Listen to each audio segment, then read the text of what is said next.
Shalom, saudara-saudari yang dikasihi Tuhan. Jumpa kita dalam renungan harian GKI Kuitang. Hari ini Senin 14 September 2020. Bersama saya, Pendeta Arti Sembiring. Tema kita yang kita renungkan pada kesempatan ini berbunyi, Hidup yang berharga bagi Kristus. Kita landasi tema ini dari firman Tuhan, Roma pasal 14 ayat 7 sampai ayat 9. Saya bacakan untuk kita demikian firman Tuhan ini.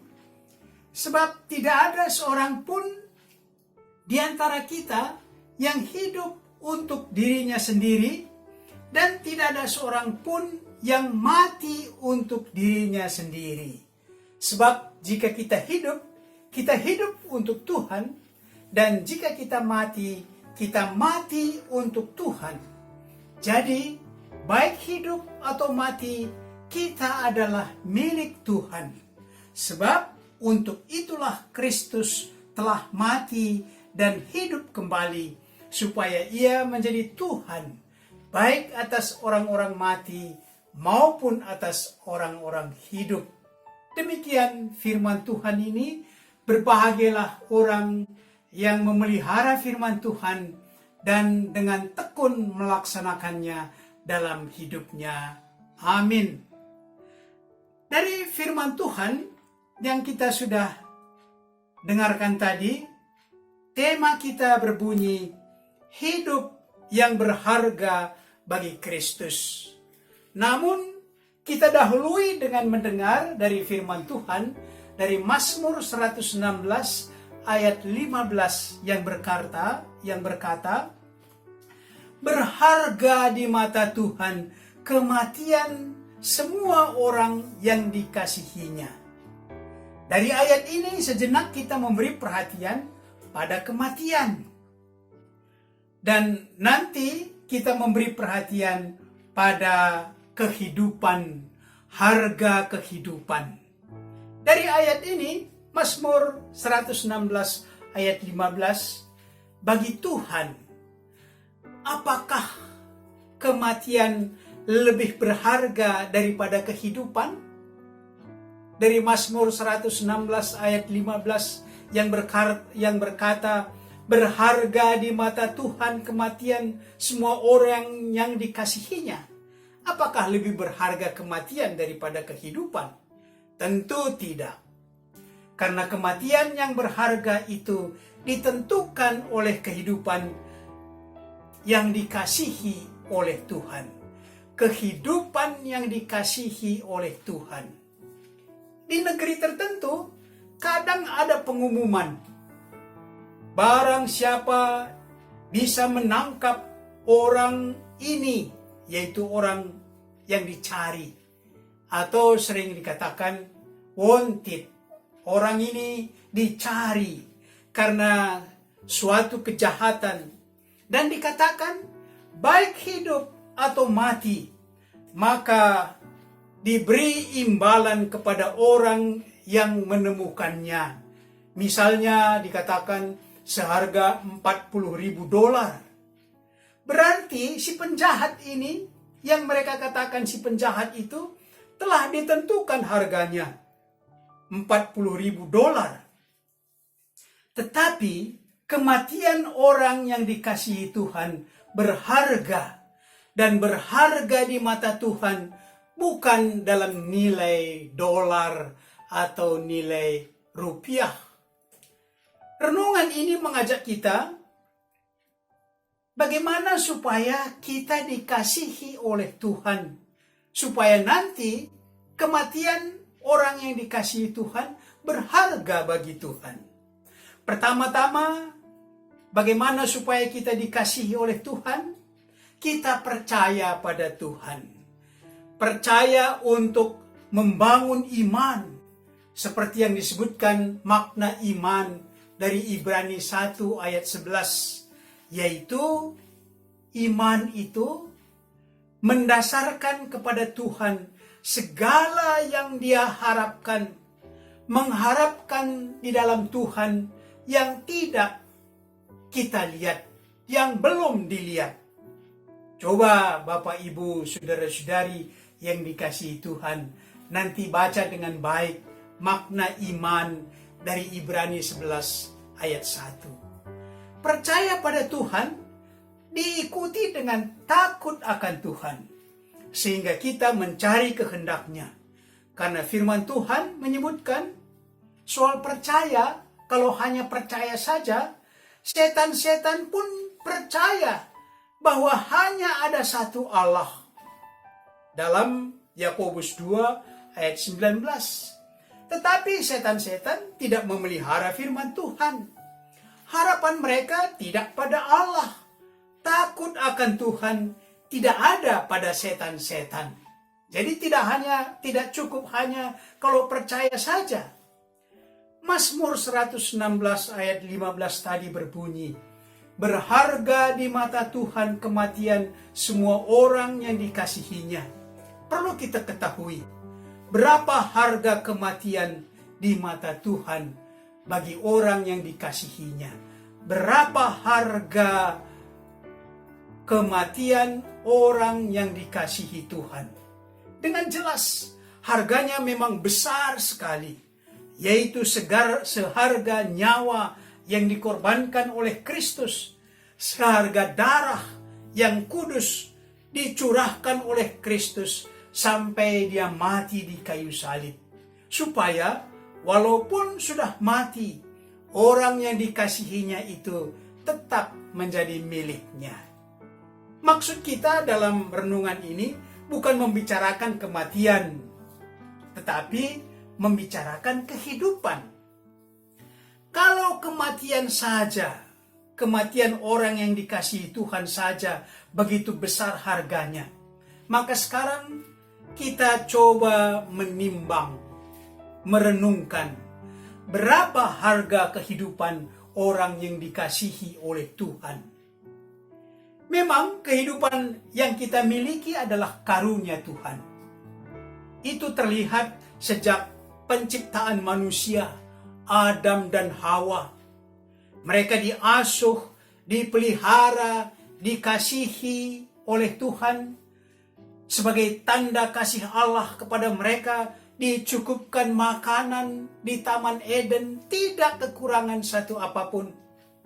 Dan sesudah mereka melanggar firman Tuhan, jatuh ke dalam dosa dengan memakan buah yang dilarang oleh Tuhan, ternyata Tuhan masih mengasihi mereka dengan memberi kelanjutan hidup bagi mereka. Selanjutnya kita lihat juga Kain, putra Adam yang sudah jatuh ke dalam dosa. Setelah dia membunuh adiknya Habel, maka Tuhan melindungi Kain. Walaupun besar kesalahannya membunuh adiknya tanpa alasan. Demikianlah kasih ini sampai kepada kita saat ini. Tuhan berbagai karunia untuk kehidupan kita telah disampaikan kepada kita. Jadi berapa harga atau nilai kehidupan kita? Untuk memahami harga kehidupan kita, Rasul Paulus mengingatkan kita akan makna kehidupan. Supaya dari makna kehidupan ini kita bisa menimbang berapa harga kehidupan kita. Paulus katakan, tidak ada seorang pun di antara kita yang hidup untuk dirinya sendiri. Roma 8 ayat 7. Kita hidup untuk Tuhan. Dilanjutkan dalam ayat 8. Dan di lain ayat, Paulus juga menegaskan, nilai kehidupan atau harga kehidupannya adalah seharga karunia Allah yang kita terima. Seharga besarnya karunia dalam kehidupan kita. Paulus berkata, karena bagiku adalah Kristus. Inilah karunia yang paling besar yang dikaruniakan oleh Bapa kepada kita, yaitu anak tunggalnya, Kristus. Dan bagaimana Kristus menghargai kita? dengan pengorbanan nyawanya, darah yang kudus. Karena itu, Paulus mengatakan, kematian bagiku adalah keuntungan. Karena bagiku adalah Kristus, dan mati adalah keuntungan. Itu nilai harga kehidupan Paulus. Sesuai dengan makna iman dalam Ibrani 11 ayat 1, maka Paulus sungguh memiliki iman. Segala kehidupannya, seluruh kehidupannya, dia persembahkan untuk Kristus. Dan harapan masa depannya juga ada di dalam Kristus.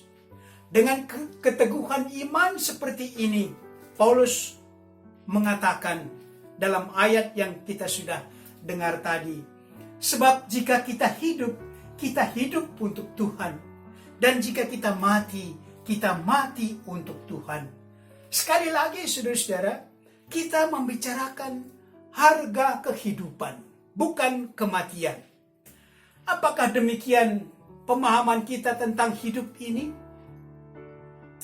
Paulus katakan, hidupku untuk Kristus. Ada yang memahami hidup ini, hidupnya itu cuma hanya untuk mencari kesenangan. Yang penting hidup ini senang. Entah bagaimana caranya, pokoknya cari senang. Demikian dia menghargai dirinya. Demikian dia menghargai juga orang lain, yaitu dengan banyaknya harta. Saudara-saudari yang dikasihi Kristus, dengan penegasan Rasul Paulus yang mengatakan, jika kita hidup untuk Tuhan. Dengan konsekuen Paulus nyatakan dalam pelayanannya, sampai akhir hidupnya, dia persembahkan untuk Kristus. Karunia yang kita terima tentu berbeda dengan karunia yang diterima oleh Paulus. Demikian pula kita seorang demi seorang berbeda karunia yang diberikan oleh Tuhan kepada kita masing-masing. Tetapi harga semua orang yang dikasihi Allah sama. Harga semua orang yang dikasihi oleh Kristus sama. Yaitu jika kita hidup untuk Tuhan. Hidup untuk Tuhan tidak tergantung pada harta yang kita miliki, tetapi bergantung pada hati dan iman dengan rasa takut akan Tuhan. Apakah rasa takut akan Tuhan? Apakah iman yang sungguh-sungguh kita persembahkan hidup kita untuk Tuhan ada pada kita? Inilah harga kehidupan kita. Mari Bapak Ibu, saudara-saudara yang dikasihi Kristus, dengan beberapa pokok di bawah ini, kita coba menimbang harga kehidupan kita di hadapan Tuhan. Kita coba menimbang harga kehidupan kita bagi Tuhan. Pokok pertama, seberapa besar kita menghargai karunia Tuhan dalam hidup kita. Sedikit atau banyak, besar atau kecil, ini atau itu, tapi karunia Tuhan yang diberikan kepada kita, seberapa besar kita menghargai karunia Tuhan dalam hidup kita. Yang kedua, setujukah Anda kalau Paulus katakan, bagiku mati adalah keuntungan?